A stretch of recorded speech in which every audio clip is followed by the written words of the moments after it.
Kerusuhan besar terjadi di Lembaga Pemasyarakatan, Lapas Narkotika Kelas IA Muara Beliti, Kabupaten Musirawas, Sumatera Selatan pada Kamis pagi, tanggal 8 Mei tahun 2025. Insiden ini melibatkan ratusan narapidana yang mengamuk dan menguasai seluruh area lapas, menyebabkan kerusakan parah pada fasilitas termasuk kaca jendela yang pecah dan ruangan yang terbakar. Menurut Kepala Lapas Ronald Heru Praptama, kerusuhan bermula dari razia handphone yang dilakukan petugas pada Rabu malam tanggal 7 Mei tahun 2025 di Blok Bangau yang berhasil menyita 54 unit ponsel dari 10 kamar. Keesokan paginya, razia lanjutan dilakukan di Blok Bangau dan Blok Angsa, namun mendapat penolakan keras dari para narapidana, yang kemudian memicu kericuhan.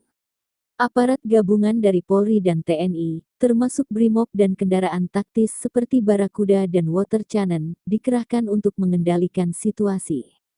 Gas air mata digunakan untuk memukul mundur para narapidana. Sekitar pukul 11 waktu Indonesia Barat, kerusuhan berhasil dikendalikan tanpa adanya korban jiwa atau narapidana yang melarikan diri. Akibat kerusuhan ini, jalan di depan lapas sempat ditutup dan dialihkan melalui kawasan Agropolitan Center Muara Beliti Menurut Ronald Heru Praptama, pihaknya tidak mentolerir napi membawa handphone. Menurutnya razia handphone terus disosialisasikan kepada napi. Sebagai solusinya, kami telah menyiapkan wartel untuk napi.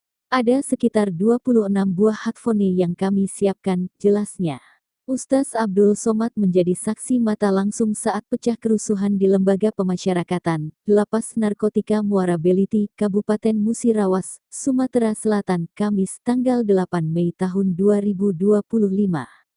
Saat keributan, UAS sedang mengisi siraman rohani kepada para warga binaan atau tahanan. UAS mengatakan, keributan terjadi begitu cepat. Berawal saat dia hendak memberikan ceramah di masjid dalam lapas lalu tiba-tiba sudah pecah kerusuhan karena aksi protes.